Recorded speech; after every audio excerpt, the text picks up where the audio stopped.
सभी साथियों को नमस्कार। जैसा कि हम सबको पता है, पीटीईटी का एग्जाम 21 मई को होने वाला है। लेकिन जब 21 मई को पेपर होने वाला है, उससे पहले बहुत सारी चीजें ऐसी होती है जो हमें ध्यान रखना होता है। और उन्हीं ध्यान रखने के लिए या उन्हीं बातों को हम आगामी दिनों में या अपनी रणनीति में समायोजन करने के लिए इस चीज का हम अध्ययन कर रहे हैं। देखो, आज का ये जो वीडियो है, मैं अधिकतम से अधिकतम जानकारी देने का प्रयास करूंगा और इस चीजों में जानकारी के माध्यम से हम ये तय कर सकते हैं कि अब हमारे पास मात्र बहुत कम समय बचा है और इस कम समय में हम क्या पढ़ें कि हमारा चयन हो सके, हम बहुत अच्छी तरीके से वहां सवाल अटेंड करके आ सकते हैं। कोई लंबी चौड़ी रणनीति नहीं है, कोई लंबा चौड़ा पढ़ने की आवश्यकता नहीं है। मैं मानता हूं कि पीटीईटी का एग्जाम आ गया, कॉलेज आवंटन होना इतना कठिन नहीं है, इसलिए बच्चे क्या करते हैं, उस प्रिपरेशन ढंग से नहीं कर पाते या उस वे तक नहीं पहुंच पाते हैं। लेकिन मैं आपको एक चीज फिर बता रहा हूं कि अगर आप पीटीईटी का एग्जाम देते हो तो आगामी दिनों में बीएसटीसी के जब भी एग्जाम होंगे, प्री डीलेट जिसे हम कहते हैं, उसमें आपको इतना फायदा होगा जिसकी कल्पना नहीं कर सकते। और उसके बाद में सबसे बड़ी चीज है कि जो सबसे बड़ा बच्चों के लिए विवादित चेहरा चल रहा है, अलग अलग अखबारों के माध्यम से खबरें आ रही है नेगेटिव मार्किंग से जुड़ी, उसकी क्या स्थिति रहेगी। और उसके बाद में कि आखिर हमें अध्ययन किस प्रकार करना चाहिए, आखिर हमें क्या अध्ययन करना चाहिए। देखो, जब भी एग्जाम आता है, सबसे बड़ी चीज है कि किसी भी परिस्थिति से हमें कोई भी डरने की आवश्यकता नहीं। दूसरी बात यह है कि ये चीजें जब मार्केट में खबरें चल रही थी तो उसके बाद में यूनिवर्सिटी जो हमारा पीटीईटी का एग्जाम करवाता है, गोविंद गुरु जनजातीय विश्वविद्यालय, उसने खुद ने स्पेशल प्रेस नोटिफिकेशन उसके बाद में जारी किया है। और जारी करने के बाद में उन्होंने स्पष्ट रूप से इतना बड़ा लिखा है कि पीटीईटी का जो एग्जाम होगा उसमें ऋणात्मक अंकन किसी प्रकार का नहीं होगा। आप मुझे बताओ, जब नेगेटिव मार्किंग नहीं होगी तो ये तो मान के चलो जितने भी क्वेश्चन आए वो सारे क्वेश्चन हमें अटेंड करने। एक क्लियर चीज होगी, मैं आपको 1 बाय 1 चीज क्लियर करा रहा हूं। छोटा सा वीडियो है, थोड़ा सा ही आपको समय देना है। तो सारे जितने भी क्वेश्चन आए 50-50 के हिसाब से, अगर 200 क्वेश्चन आए तो 200 के 200 क्वेश्चन अटेंड करने का प्रयास करना है। लेकिन अब जब क्वेश्चन अटेंड करना है तो हमारा वे क्या होना चाहिए, हमारा पैटर्न क्या होना चाहिए, ये सिलेबस के माध्यम से मैं आपको बताने का प्रयास करता हूं। देखो, सबसे पहली चीज हम वो भी अध्ययन करेंगे अब हमें क्या करना है। देखो, यहां पर एक सामान्य ज्ञान लिखा हुआ है। हालांकि सामान्य ज्ञान में बहुत सारी चीजें बनती है, लेकिन जो पिछले पुराने एग्जाम है और पुराने अनुभव के आधार पर हम कह सकते हैं, जो जीके आता है वो राजस्थान के रेफरेंस आता है, राजस्थान पर आधारित आता है। मैं बीएसटीसी का हमारा बैच चल रहा है, उसमें भी मैं बता रहा हूं कि आपको क्या पढ़ना है और क्या नहीं पढ़ना है। इससे जुड़ा हुआ मॉडल पेपर भी मैं हमारे डिस्क्रिप्शन में लिंक मिलेगा, उस ग्रुप में आप जुड़ो, चाहे टेलीग्राम में जुड़ो चाहे व्हाट्सएप ग्रुप में जुड़ो, आपको मैं उसका लिंक दे दूंगा। आप उस पीटीईटी का एक मॉडल पेपर का अध्ययन जरूर करना, और भी करो तो और अच्छी बात है, लेकिन एक मॉडल पेपर का तो आप जरूर अध्ययन करना, ताकि आपको इस चीज का पता चल सके कि मुझे इस कम समय में इस पेपर को किस प्रकार अटेंड करना है। जो हम राजस्थान जीके की बात कर रहे हैं, तो मैं आपको कह रहा हूं कि राजस्थान की 2 ही चीज मैं आपको बता रहा हूं जो आपको पढ़नी। सबसे पहली चीज तो यह कि आप राजस्थान की कोई सी भी एग्जाम बुक लेके आ जाओ और उसमें वो चीज देखो जो आज तक पुराने एग्जाम्स में आई, अर्थात ओल्ड एग्जाम्स के क्वेश्चन। लेकिन ओल्ड एग्जाम्स में क्या होता है, कई क्वेश्चन डीप भी आते हैं, जैसे उसमें सारे पेपर आते हैं, उसमें आरएस का भी पेपर आएगा, उसमें फर्स्ट ग्रेड का भी आएगा और उसमें और भी पेपर आएंगे। तो ये वर्चुअल चीज अच्छी होती है, लेकिन फिर भी थोड़ा सा हमें ऐसा लगता है कि ये चीज इतनी हेवी नहीं होनी चाहिए। लेकिन फिर भी मैं आपको कह रहा हूं कि आप प्रत्येक टॉपिक, जैसे हिस्ट्री उठा लो, कला संस्कृति उठा लो, नदियां उठा लो, भूगोल उठा लो, भूगोल, कला संस्कृति और हिस्ट्री, आप इन चीज को उठाकर देख लो। 50 में से कम 30 से लेकर 35 क्वेश्चन आपको मिलेंगे। और इन सबसे अच्छा उपाय यही है कि कक्षा 6, 7, 8 और 9 और 10, मैं कहता हूं 6, 7, 8 को भी भूल जाओ, कक्षा 9 और 10 की राजस्थान की अध्ययन की बुक लेके आ जाओ। मात्र 150 पेज है।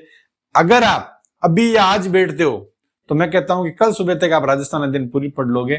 अब आप बोल दोगे सर पूरी पढ़ने से क्या होता है। देखो, अंतिम समय में चीज अगर देखी हुई होती है तो हमारा आंसर बड़े आसानी से होता है, हमें डीप तक जाना नहीं पड़ता है। और मैं कहता हूं कि अगर आपको 50 में से 35 सवाल करना है, यहां आप अच्छे करके आओगे तो आगामी दिनों में बीएसटीसी में आपको इतना बेनिफिट मिलेगा कि आप कह भी नहीं सकते। और इसी के अनुभव के आधार पर, इसी पेपर के पैटर्न के आधार पर आप आगामी दिनों में और बेहतर रणनीति के साथ तैयारी कर सकते। एक पैटर्न क्लियर हो गया। उसके बाद में दूसरा आता है शिक्षण, अभिवृत्ति और अभिरुचि। इसमें क्या पढ़ना है? मैं कह रहा हूं इसमें कुछ भी नहीं पढ़ना है।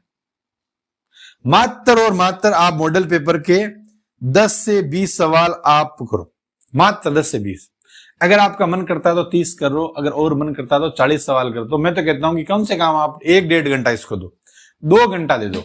और 40 सवाल करने के बाद में आप उन 40 सवालों को सिर्फ एबीसीडी उत्तर मत ढूंढ, उत्तर नहीं ढूंढना में कि क्या उत्तर आएगा और क्या हमारा गलत आएगा, क्योंकि जब इसमें आएगा तो आप ये खुद स्पष्ट रूप से देखो, ये इसमें लिखा हुआ है कि इसका जो नंबरों का पैटर्न, ये देखो 3, 2 और 1 और 0, 4 एबीसीडी में अगर आप इस प्रकार आंसर करोगे तो ये नंबर मिलेगा। तो ये तो मान के चलो आप इतने भी कमजोर नहीं हो, एग्जाम दे रहे हो, तो 0 नंबर तो बहुत रेयर केस में मिलता है, बहुत ज्यादा रेयर केस में।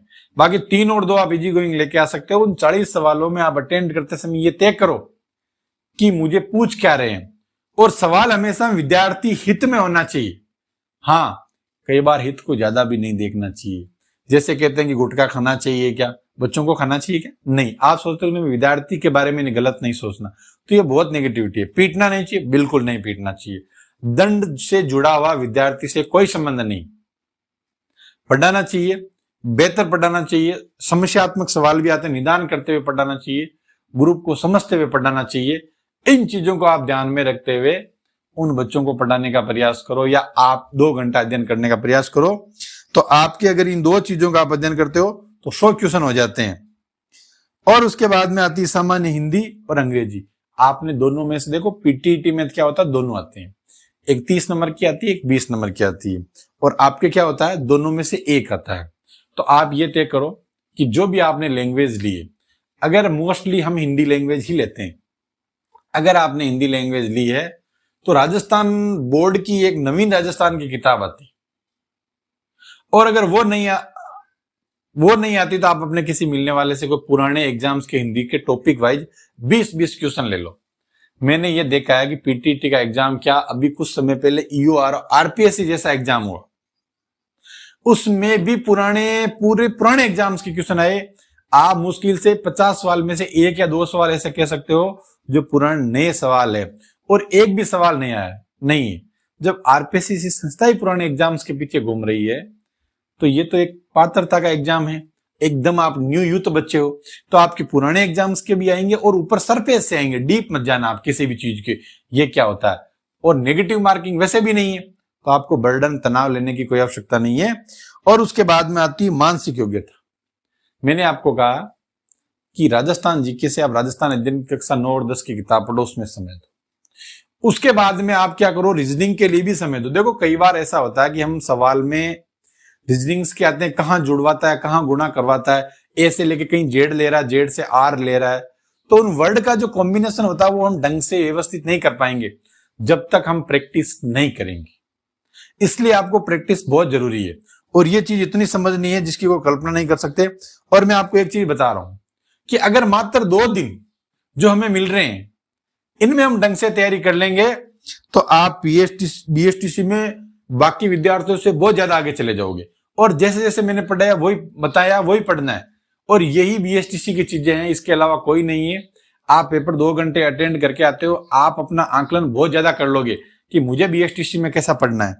और नेगेटिव मार्किंग का मैं पूर्व में बता चुका हूं, नहीं होगी। तो आपको फ्री माइंड होकर 200 क्वेश्चन अटेंड करने हैं, मात्र 10 घंटे मैंने बता दिया। और क्या अध्ययन करना है ये भी मैंने आपको बताने का प्रयास किया है। अंतिम समय में वीडियो बनाने का हमारा प्राथमिक उद्देश्य यही रहता है कि किसी प्रकार से बच्चों को भ्रमित नहीं होना चाहिए, एक सही वे से अभी भी वो उनको समय है कि अध्ययन करना चाहिए और वास्तव में अध्ययन करना चाहिए।